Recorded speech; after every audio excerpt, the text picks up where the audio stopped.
So we are now in yet another year, and of course it's that time again where I look forward to the year of movies coming out, and I give you guys my top 10 most anticipated films of the year. Now obviously at the moment this is quite a difficult video to do, and quite honestly I wasn't going to make this video, hence why we're nearly at the end of February and I'm only getting around now to making it.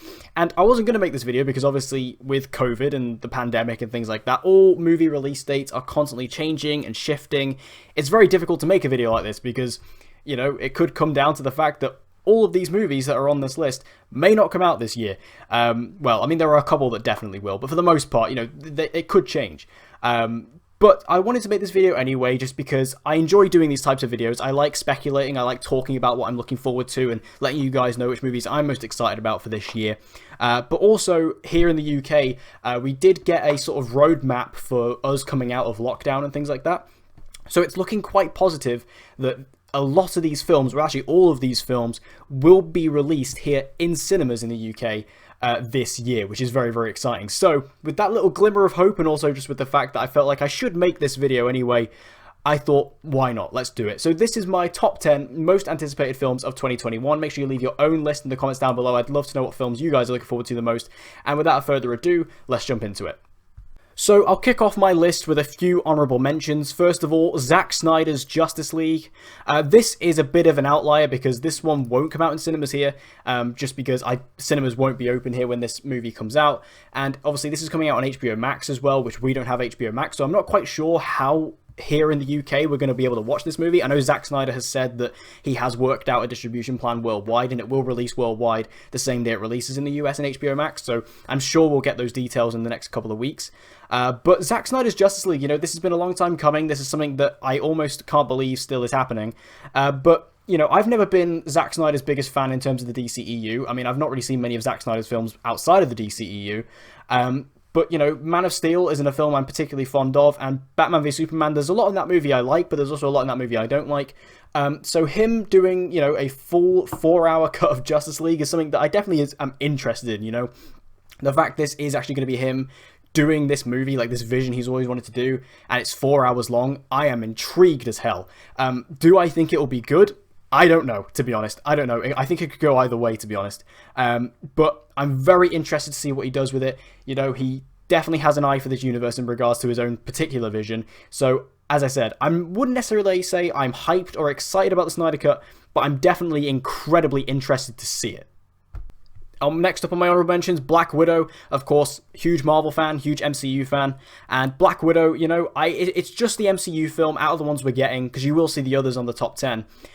This is just the one I'm least anticipating at this point. Like, we've known about it for ages, you know, we've seen the trailers, and this one was unfortunately very close to coming out before the pandemic hit.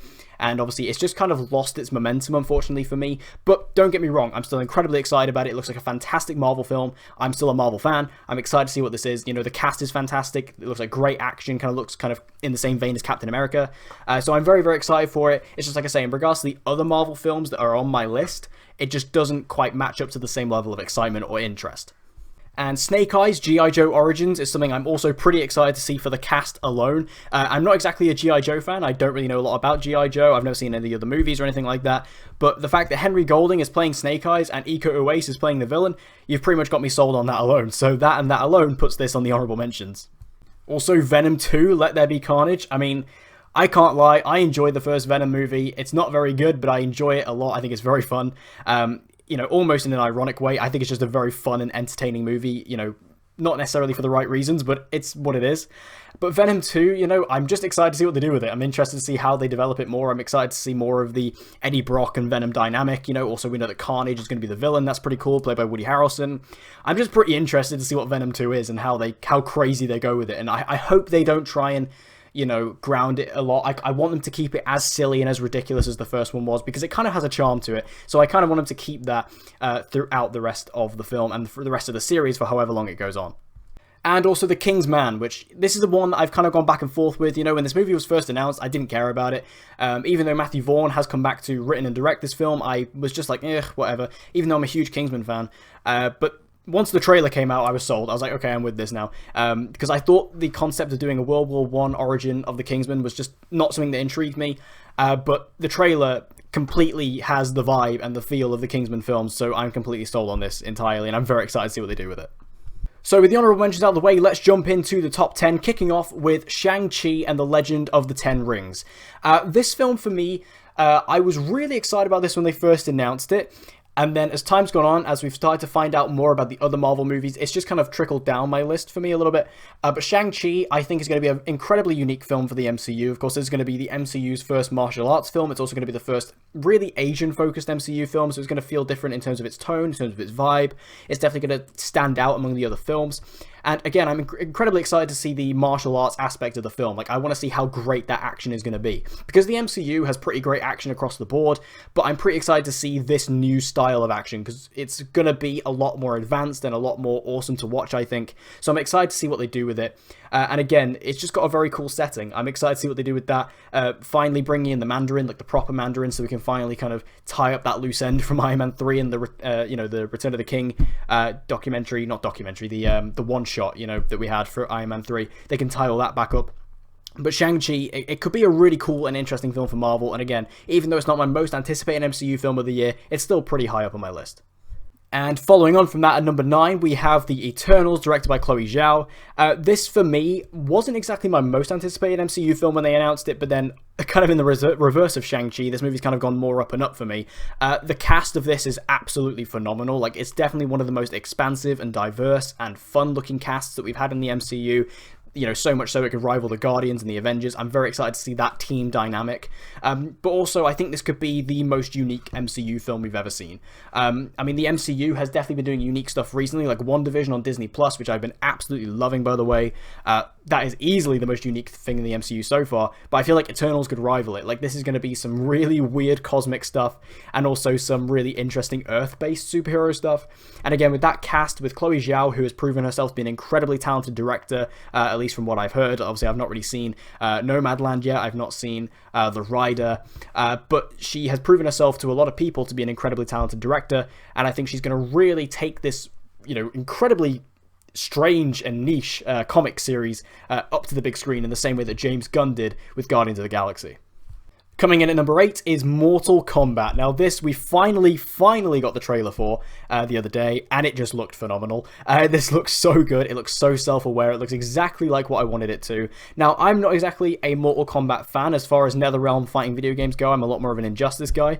But Mortal Kombat, this movie, a bit like what I said about Snake Eyes, this movie attracted me purely for the cast. Like, Louis Tan in the lead role, who I loved in Wu Assassins last year, or in 2019, he's in the lead role. Like, good for him. I'm so proud of him. And Mehcad Brooks from Supergirl, again, in a huge role playing Jax. Super excited about that. And then on top of that, you have Joe Taslim from The Raid and The Night Comes For Us playing Sub-Zero. It's just an incredible cast. Like, even Ludi Lin, who I loved from the Power Rangers movie, he's playing Liu Kang. It's a great ensemble cast, and I can't wait to see that all happen. And again, the trailer that we finally got the other day was perfect. It was exactly what I wanted it to be. It's brutal, it's bloody, it looks incredibly fun, and, it looks incredibly faithful to the video game, which is exactly what you need. And I feel like, video game movies, I think we're still waiting for that perfect one. We've had a couple of close ones, like Tomb Raider was pretty good. I really loved Sonic last year, but I feel like Mortal Kombat really could be the first film that is based on a video game that really knocks it out of the park, and I feel like this could be the best video game movie ever made to date.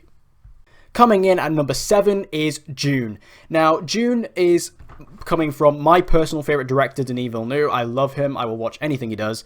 And Dune, for me, honestly, I'm surprised it's not higher on this list, but the thing that holds it back for me is, even though I love Denis, I'm super excited about it. The trailer looked amazing. Like, this is going to be a huge cinematic experience in a similar way to what Blade Runner was, Blade Runner 2049, which was his last movie. It's definitely going to be a big cinematic event on a similar scale to what that was. But the reason why this movie is down on the list for me, despite the fact that I'm excited about it and it is my favourite director of all time, is that I don't think this is by any means going to be my favourite Denis film. I think that Dune, it's not really something that massively appeals to me. I've never seen the original, I've never read the novel. It's, big, high-concept sci-fi, which isn't exactly my thing. And I feel like there is elements of this film that may kind of go over my head, especially because I know that Denis is such a huge fan of Dune. Like, it's literally his favourite novel ever. So he's so passionate about this. I know it's going to be a very in-depth movie when it comes to lore and things like that. So it's not entirely my thing. So I don't think it's going to be at the top of my Denis Villeneuve list. But the fact that Denis is directing it instantly, puts it on my radar and gets me excited about it. And mix that with the trailer, the cast, it just looks fantastic. And again, I can't wait to see this movie in the theater. Like, I'm so glad Denis fought HBO for this and actually said, don't stick this movie on HBO Max. Let people see it in the cinema, because based on that trailer, this is going to be a huge cinematic event that I cannot wait to see on IMAX. Coming in at number 6, the one that started it all, No Time to Die. This is, of course, the very first film that got pushed back in the pandemic, which is kind of incredible. And this film got pushed back very early as well. Even before the pandemic had left China, I believe. It was instantly pushed back. But No Time to Die, they certainly have had enough time to die so far, because it's still going. I am just very excited about this movie. Like, the trailer has been absolutely phenomenal. Like, I've seen it so many times now, and it just looks amazing. Like, it truly looks amazing. And as the final film for Daniel Craig's tenure as James Bond, I think it's just going to really be a home run for him, and I think this could be his best movie. It's really hard for me, because I love Casino Royale, I love Skyfall, and then Quantum of Solace is not the best, and Spectre is okay, but I think No Time to Die could honestly top Casino and Skyfall, which is a big, heavy task, but I think Cary Fukunaga can do it, because it just looks amazing. It looks like a culmination event. There's so many new elements coming in. We have Lashana Lynch's new Bond, new 00 agent who looks great. Ana de Armas is in the movie. And then we also have Rami Malek, who looks to be playing a really interesting villain. I really like that casting choice for him as a villain. I think that works incredibly well for Bond. And, I've been catching up on the Bond movies, especially over the last year and a bit. I've been catching up on the Bond movies, really preparing myself for No Time to Die, and I've just been getting more and more excited about it. The action looks amazing, and the story looks to be very much interesting. So, again, No Time to Die, I genuinely feel like this could honestly be not only the best Craig movie, but one of the best Bond movies of all time. I truly believe that, just based on what I've seen from the trailer, based from what I can see of it, what I've heard from it. I think this could be a very different Bond movie, but also a very incredible one in its own right. In at number 5 is easily Top Gun Maverick. This is a film that, wow, it looks so good. I'm a huge fan of the original Top Gun. It's one of my favorite movies of all time. It's also a very personal movie for me, as it's also my mum's personal favorite film of all time. It's a movie that we share, and my mum isn't the sort of person who goes to the cinema very often. She doesn't watch movies very often, so it's going to be quite nice, because we have already decided that me and my mum are going to watch this movie when it comes out, and we're going to watch it in 4DX with the movable chairs and stuff like that. It's going to be really nice. So that'll be a nice moment for me and my mum to share, because like I say, she doesn't go to the cinema often, so it'll be really nice for me and her to actually go to a movie together and get excited about it and stuff like that. But the movie itself, it's just exactly what I wanted from it. I love Top Gun. I love the original. I love how over the top and cheesy it is. How 80s it is. I love that. But what really got me about Maverick is how mature it looks. And I think what this movie really needed to be set in the modern day was to evolve. And I feel like that is what this movie has done. Just in terms of what I've seen from the film, based on the trailer, it looks so perfect, exactly what I wanted it to be. It really looks like, you have Pete Mitchell, Maverick, he's truly matured as a character. It's still Tom Cruise, he still has that charm to him, of course he does, but you feel like he's aged, and you feel like he has moved on, and I feel like that was incredibly important. And on top of that, all the other characters, like you have John Hamm in it, he's seems to be playing an interesting role, as does Ed Harris. I'm also really excited to see Miles Teller, who's playing Goose's kid, because that tension between him and Maverick, I think will be really interesting to see. I want to see what sort of confrontations they get into. And Jennifer Connelly, I'm interested to see what they do with her, because obviously they have seemingly replaced Kelly McGillis, so I want to see what they do with her character, because obviously she's not a recast, she is just a new character who seems to be Maverick's love interest, and maybe his wife, we're not too sure yet. But Kelly McGillis obviously hasn't been brought back for the movie, so I'm interested to see what they do with that and how they explain that away. But the only thing that does worry me about this movie is the director, Joseph Kosinski, because he did direct Oblivion, which also starred Tom Cruise, and that movie, it just bored me to tears, to be honest. But what I will say is that I feel like, as I said, what this movie really needed was to evolve and to kind of mature a bit, and I feel like Joseph Kosinski really has done that with this film. And as soon as I saw that trailer with those fighter jet sequences, it looks to be the best fighter jet sequences we've ever seen on film. And obviously Tom Cruise flew the jet himself, because of course he did. But the absolute madman. But I just cannot wait to see those sequences in IMAX or in the 4DX, because I think it's going to be truly immersive. And I am just so excited because when I finally saw that trailer, I almost took a sigh of relief because this was about to be done right. In at number 4, we have the untitled MCU Spider-Man 3. This is easily my most anticipated Marvel movie of this year because I love the MCU Spider-Man films. They are absolutely incredible for me, especially Spider-Man Homecoming on a specific day could be my favorite MCU movie. I absolutely love it. And Far From Home, while it wasn't quite as good as Homecoming, I still really enjoyed it. I think it had a lot of really great stuff to it.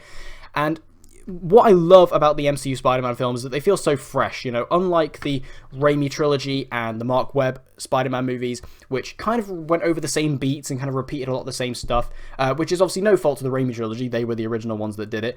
But the Mark Webb movies did feel like they retread a lot of ground. What I love about the MCU ones is they feel so different. They feel so fresh for Spider-Man. They didn't do the origin. They don't repeat the villains. They don't repeat even characters, really.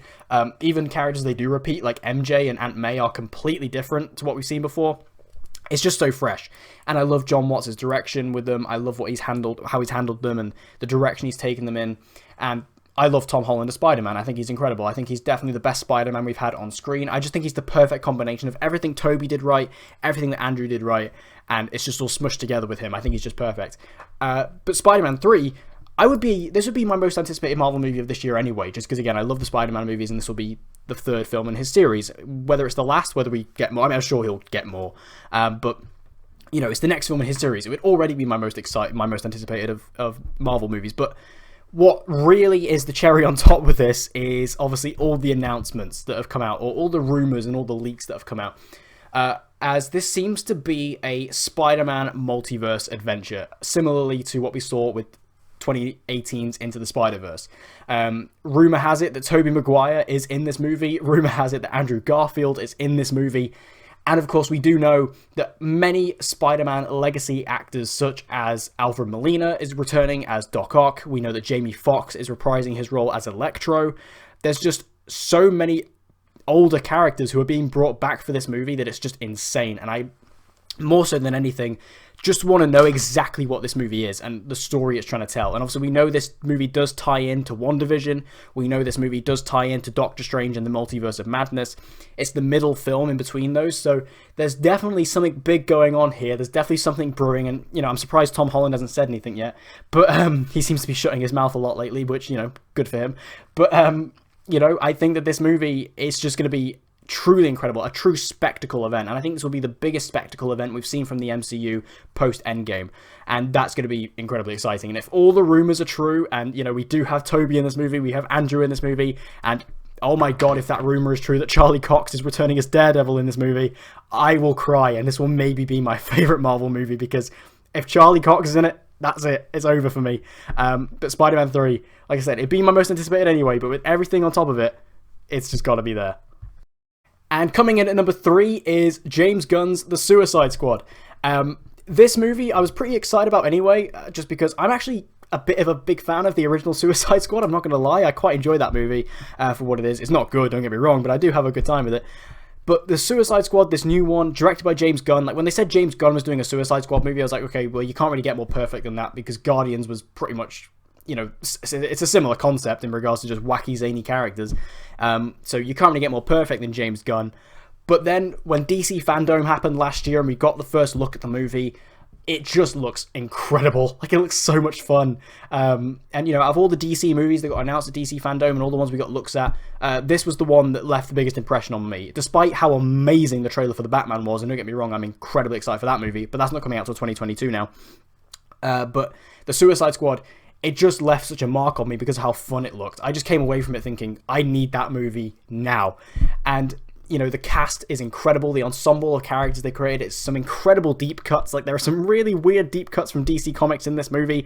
I'm really excited to see characters like Weasel and the Thinker. They're just really interesting characters to bring into this team.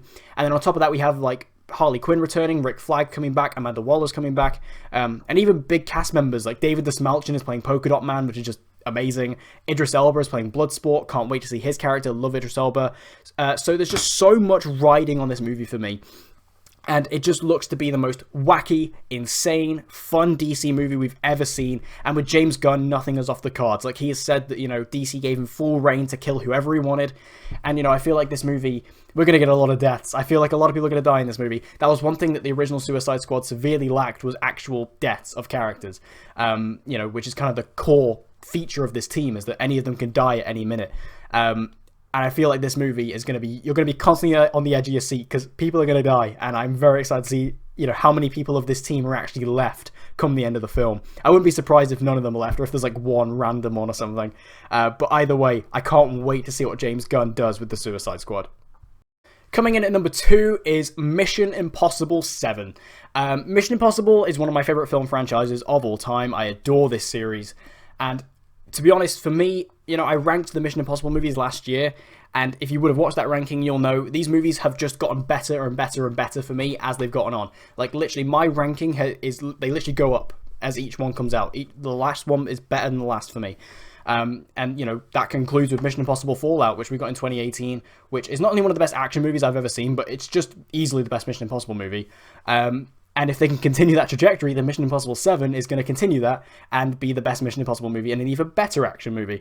I really feel like Tom Cruise has really found his stride with this franchise. Granted, I think he's found it since Mission Impossible 3, but it's really hit a home run with Rogue Nation onwards when he met Christopher McQuarrie, because Christopher McQuarrie is such a perfect choice for this. He gets Tom so well, and their partnership, they have the exact same goal. They just want to make the most authentic yet exciting action films they can possibly make. And Tom is obviously willing to do whatever it takes to capture that, raw footage on camera, and Christopher McQuarrie is willing to do whatever it takes to make that happen. And that partnership is magical. And, when you watch movies like Mission Impossible Rogue Nation and Fallout, you can see that so well. And with Mission Impossible 7, it's just going to continue that, and I cannot wait to see just the insane stunts they come up with for this one, because Mission Impossible Fallout had some pretty bloody incredible ones. Obviously, that was the first time Tom Cruise actually hurt himself. He actually finally did it, the nutter. He actually broke his ankle in the last one. But, we've had some hints from set photos and stuff like that, what exactly is going to go on action-wise. And then in terms of the story, I'm sure it's going to be incredibly fun. Obviously, the story is never, the selling point of Mission Impossible, but I'm excited to see what they do with it. And with all the new castings in it, obviously we know that Haley Atwell is in it, and the guy who played Deathstroke on Titans, he's in this as well. They brought back an original cast member from the original Mission Impossible series. There's a lot going on in this movie, so I'm really excited to see what they do with it. And, it seems like Mission Impossible 7 and Mission Impossible 8 are going to be back-to-back in some way, and could signal the end of the franchise. But if that's the case, it'll be sad to see it go, but Tom Cruise does have to stop at some point. But also, I'm sure that if these are the final 2 films in the franchise, it's going to go out with one hell of a bang. But my number 1 most anticipated film of the year is absolutely, easily, hands down, Fast and Furious 9. Similarly to Mission Impossible, Fast and Furious is just one of my all-time favourite franchises, and I just can never get enough of them. I know they're stupid, I know they're silly, I know they don't make sense, but for me, they're just pure escapism in cinema. And I just have loved the evolution of this franchise, the way they started as racing movies, and they've kind of evolved as Hollywood has evolved, and they've kind of become, they became action movies in the late 2000s, and then as soon as the superhero revolution started, that's kind of what these movies became. They kind of became superhero movies. When you get to Fast and Furious 7, they really became comic book movies, superhero movies, and 9 looks to continue out even more. The story of this one, I am looking forward to, because they're bringing in John Cena, who's going to be playing Jacob Toretto, that's Dom's brother. How we've never mentioned the fact that Dom has a brother before, I don't know, but I'm very excited to see that dynamic, especially because it's just incredibly fun to me to see Vin Diesel go up against John Cena. It has that similar vibe to Fast 5 when Vin Diesel went up against The Rock, so I'm excited to see that dynamic. Obviously, they're bringing in Mia Toretto again. Obviously, when they announced that Jordana Brewster was coming back, I was a bit skeptical, because I thought, okay, I think that's a little weird, because obviously we're going to have to somehow address why Brian isn't there, but Mia is. But then once they announced who John Cena was playing, and he's playing Dom's brother, I was like, okay, that makes perfect sense, because that's also then Mia's brother. So I'm excited to see that family, that Toretto dynamic. Obviously, this franchise is all about family, and I can't wait to see that really emphasized with this. And the action, the trailer we got, oh my god, it was insane. It's absolutely insane. But is it fun looking? Absolutely. Is it ridiculous? Yes. But I'm just so happy that the film is just continuing to get more and more wild with each entry. And also we have Justin Lin as well returning to direct. Like, Justin Lin has been gone for a few years. We've not seen him since Fast and Furious 6. But he's come back after a few years off to really end this franchise, because we know that Fast and Furious 11 is going to be the final movie. And he's coming back to direct 10 and 11 as well as this one. So he's really coming to take the franchise home. And I feel like his touch, like, Justin Lin did make the best Fast and Furious movies. He just did. I mean, 7 was close. You know, I think James Wan did an incredible job with 7. But Justin Lin, he is what made Fast and Furious what it is. Like, he is really the one who did it, because it started with Tokyo Drift, and then as soon as we got to Fast 5, that's what made this franchise what it is. And I think that, you know, Justin Lin, he knows what this franchise is. He knows how to do it. And on top of that, the nail in the coffin for this is absolutely Sung Kang returning as Han. This just, I mean, I have been speculating about this for years. Since Fast and Furious 8 came out, I've been saying I think Han should come back for 9. And as soon as that trailer came out and we saw Han walk out at the end, I literally screamed. I literally jumped all over the room because I was so happy. Han is maybe my favourite Fast and Furious character. He's definitely up there. He's just such a cool, fun character. And I love Sung Kang. And it's just seeing him walk through that doorway. Oh, God, I wanted to cry. I almost did. Because I just love this character. And, you know, him and Justin Lin are such good friends. It doesn't surprise me that this is the movie he was brought back. Like, as soon as Justin Lin comes back, Han comes back. Makes perfect sense. Because the movie that Justin left was the movie Han died. So, you know, it makes perfect sense. But I just absolutely love the fact that Han is back. I can't wait to see him return to the family. I really hope they don't do some bullshit twist with him and he ends up being the villain or something. I really hope that's not true, because that would just ruin it for me. I really want Han just to be back on the team and just, you know, back for the next couple of movies. I don't care how they explain how he's still alive. I know he died in a big fiery explosion. I don't care. He's back now, and that's all I care about. And I don't care how they explain it. He's just back. He's Han. He's alive because he's Han. I don't care. But I know I'm just rambling and just losing myself, but I just am incredibly excited for this movie, and I love this franchise so much. It means a lot to me. It's very close to my heart, and, you know, just seeing this franchise really head towards, like, the final lap, if you will. You know, we know that the next movie will be Fast and Furious 10, and then 11 should be the final one. It just gets me incredibly excited to see how they're going to ramp up this story and kind of bring it to its ultimate conclusion. And just bringing Han and Justin back is just really the cherry on top for this. So for me, as you can probably tell in my voice and my excitement, Fast and Furious 9 is easily my most anticipated movie of 2021. So there you have it, guys. I certainly didn't intend this video on being close to half an hour long, but there you go. That was my top 10 most anticipated films of 2021. Make sure you leave your own personal list in the comments down below. I can't wait to see what you guys are most looking forward to this year. We can have a great discussion about it in the comment section below. And as always, if you want to see more movie content like this, TV and gaming content, whatever it may be, make sure you subscribe and hit that notification bell so you don't miss any uploads from me. And hope to see you guys again next time.